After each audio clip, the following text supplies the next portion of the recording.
अस्सलाम वालेकुम व्यूअर्स, खुशामदीद कहते हैं आपको अपने यूट्यूब चैनल पर और उम्मीद करते हैं कि आप सब भाई खैरियत से होंगे। अल्लाह के फ़ज़ल से मैं भी खैर आफ़ियत से हूँ और अल्लाह के फ़ज़ल से आज का मौसम भी काफ़ी खुशगवार है। तो दोस्तों, मैं आज मौजूद हूँ अपने दोस्त जुल्फ़कार नारो के शेड पे। ये पिछले 5-6 सालों से लेयर फार्मिंग कर रहे हैं और आज की वीडियो बनाने का मकसद आप लोगों की रहनुमाई करना है कि 2023 में आपको ये काम करना चाहिए या नहीं करना चाहिए। वो हज़रात जो पहली दफ़ा इस बिज़नेस में इन्वेस्ट करना चाह रहे हैं तो उनके लिए ये वीडियो बनाई जा रही है, या वो लोग जो पहले से ये काम कर रहे हैं और कंफ्यूज हैं कि मज़ीद इस बिज़नेस में इन्वेस्ट किया जाए या ना किया जाए। तो आइए चलते हैं जुल्फ़कार नारो की तरफ और उनसे पूछते हैं कि 2023 में ये काम कैसा रहेगा। अस्सलाम वालेकुम नारो साहब, कैसे हैं आप? खैरियत से हैं? अल्हम्दुलिल्लाह, आप कैसे हैं जनाब? जी अल्हम्दुलिल्लाह। तो नारो साहब, जैसा कि आप जानते हैं कि लेयर फार्मिंग काफ़ी मुश्किल हो चुकी है क्योंकि कॉस्ट बहुत ज़्यादा बढ़ चुकी है, फीड की प्राइसेस बढ़ चुकी हैं, वैक्सीन्स महंगी हो चुकी हैं और आपकी जो वेजेस थी वो भी बढ़ चुकी हैं। तो आप हमारे व्यूअर्स को ये बताएं कि 2023 में उन्हें इस बिज़नेस में इन्वेस्ट करना चाहिए या नहीं करना चाहिए। अगर आप ये समझते हैं कि करना चाहिए तो अपने पॉइंट को जस्टिफाई करें ताकि ये चीज़ क्लियर हो सके। देखिए जी, मैं खुद कर रहा हूँ तो मैं किसी को ये तो नहीं कह सकता कि ये काम अच्छा नहीं है। अच्छा, ठीक है, काम अच्छा है, ईमानदारी वाला काम है, इसमें कोई ऐसी कोई कह लें कि गलत बयानी नहीं है, स्ट्रेट फॉरवर्ड है काम। झूठ बोलने की इसमें कोई ज़रूरत नहीं किसी को, बल्कि अगर बोलेंगे भी तो वो आपके सामने आ जाता है, इसलिए वो ज़्यादा देर चल नहीं सकता इस काम में। तो ये ईमानदारी से करने वाला काम है और इसके हलाल है मेरे उस्ताद के मुताबिक भी, ठीक है, और मेरे मुताबिक भी। मैं भी कन्विंस हूँ इस चीज़ पे ना कि इसमें कोई 2 नंबर काम नहीं है। बाकी बिज़नेस करना चाहिए, बिल्कुल ज़रूर करना चाहिए जी। असल में पिछले 1-2 सालों से आपने देखा होगा कि इस बिज़नेस में जो कॉस्ट आती है आपकी एक बर्ड के ऊपर वो काफ़ी बढ़ चुकी है और इस बिज़नेस में कोई प्रॉफिट रेशो अच्छी नहीं जा रही। तो अक्सर लोग जो ये काम कर रहे हैं जैसे कि आप कर रहे हैं वो कंफ्यूज हैं कि उन्हें मज़ीद इस बिज़नेस में इन्वेस्ट करना चाहिए या नहीं करना चाहिए। और ख़ासकर न्यू कमर्स जो उनसे हैं वो भी इस बिज़नेस को करते हुए काफ़ी घबराहट का शिकार हैं। तो आप ज़रा उन्हें बताएं कि इस साल कैसा रहेगा। इस साल जो फ्लॉक, अगर वो इस साल कोई ये काम शुरू करते हैं तो ये कैसा रहेगा उनके लिए?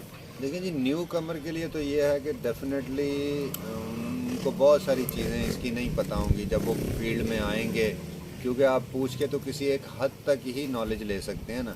बाकी जो एक्सपीरियंस है वो आपको, जब तक आप वो काम नहीं करेंगे तब तक आपको उसका एक्सपीरियंस नहीं आएगा, ठीक है ना। वो तो जब इंटर होंगे इस काम में, इसके गुड बैड्स उनको सारी वक्त के साथ साथ क्लियर हो जाएंगे। क्योंकि मेरे जो कुछ गुड बैड्स हैं वो डेफिनेटली ज़रूरी नहीं है कि वही उनको फेस करने पड़े, तो ये डिफरेंट हो सकते हैं इसमें, ठीक है। डिजीज़ फैक्टर्स हैं और बहुत सारे इसमें फैक्टर्स आ जाते हैं ना। लक भी इसमें बहुत बड़ी काउंट करती है इस बिज़नेस में।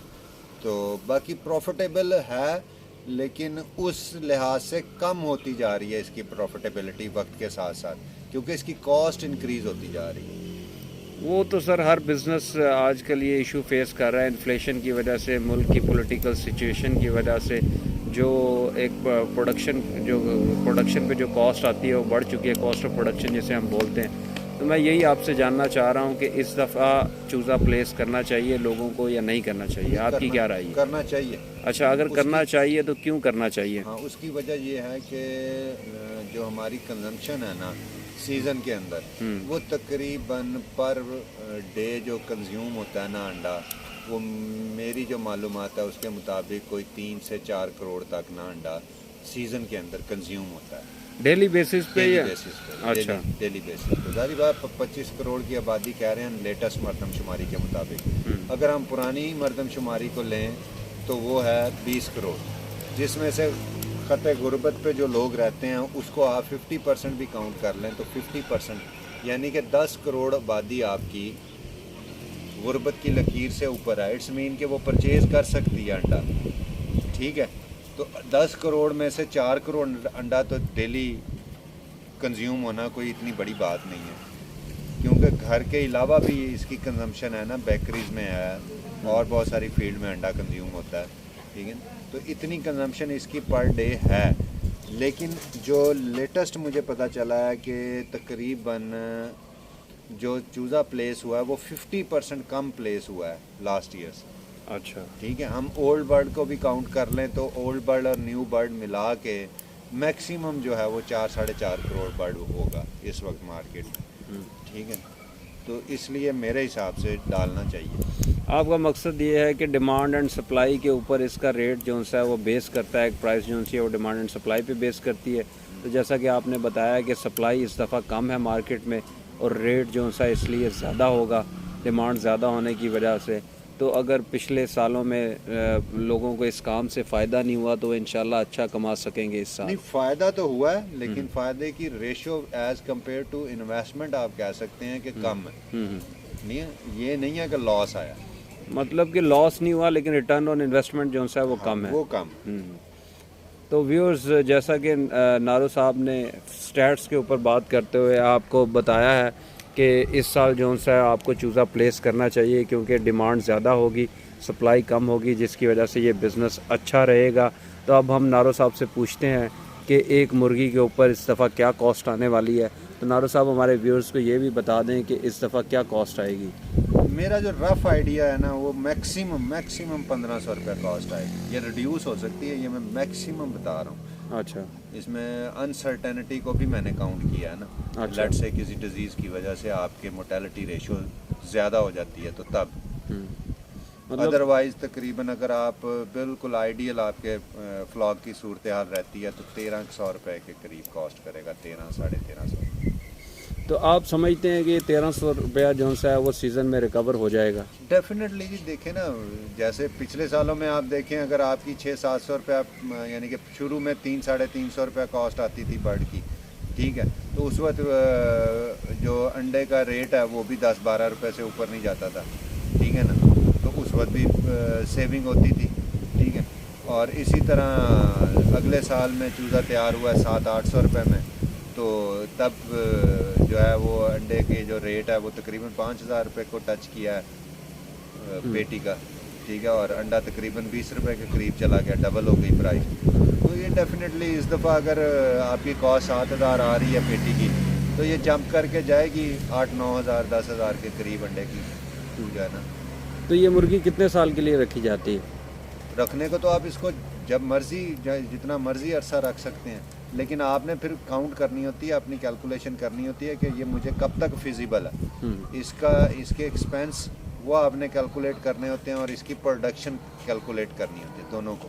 अगर आपके एक्सपेंस और प्रोडक्शन आपको कुछ दे के जा रहे हैं तो आप इस बर्ड को रखें। जब आप देखें कि आपके एक्सपेंस इंक्रीज़ हैं और आपको आउटपुट जो ये दे रही है, प्रोडक्शन जो दे रही है, उसकी जो कह लें कि वैल्यू है वो उस एक्सपेंस से कम है तो फिर आप इसको सेल कर दें। मोस्ट प्रॉब्ली हमारे यहाँ पे तकरीबन 2 साल के तक बर्ड रखते हैं, यानी कि 2 सीज़न लगा के जैसी गर्मियाँ आती हैं बर्ड को सेल कर देते हैं। चलें ठीक है नारो साहब, शुक्रिया। हमारे व्यूअर्स को इंशाल्लाह आज की वीडियो से ज़रूर फ़ायदा होगा। तो व्यूअर्स, जैसा कि नारो साहब ने हमें बताया कि 2023 में आप अगर न्यू कमर्स हैं तो भी आपको चूज़ा प्लेस करना चाहिए, और अगर आप पहले से फार्मिंग कर रहे हैं तो आपको घबराना नहीं चाहिए, आपको इन्वेस्ट करना चाहिए इस बिज़नेस में, क्योंकि इस दफ़ा डिमांड ज़्यादा होगी और सप्लाई कम होगी, जिसकी वजह से मार्केट में रेट अच्छा रहेगा। तो ये मुर्गी 2 साल के लिए रखी जाती है, तो इंशाल्लाह अगर पहले सीज़न में आपकी कॉस्ट रिकवर हो जाती है तो इंशाल्लाह दूसरे साल में आपको प्रॉफिट होगा इस फ्लॉक में से। तो ये वैसे भी इस बिज़नेस में कहा जाता है कि जब इसमें मंदा चल रहा हो, जब मार्केट में रेट कम हो अंडे का, तब आपको इन्वेस्ट करना चाहिए। वही टाइम कमाने का होता है, वही टाइम इन्वेस्ट करने का होता है, क्योंकि आने वाले दिन अच्छे होते हैं। तो इसलिए बाकी आपके ऊपर डिपेंड करता है कि आपकी क्या राय है। तो उम्मीद करता हूँ कि आज की वीडियो से हमारे भाइयों को ज़रूर फ़ायदा होगा। इंशाल्लाह अगली वीडियो में आपसे मुलाकात होगी, तब तक के लिए अल्लाह हाफ़िज़।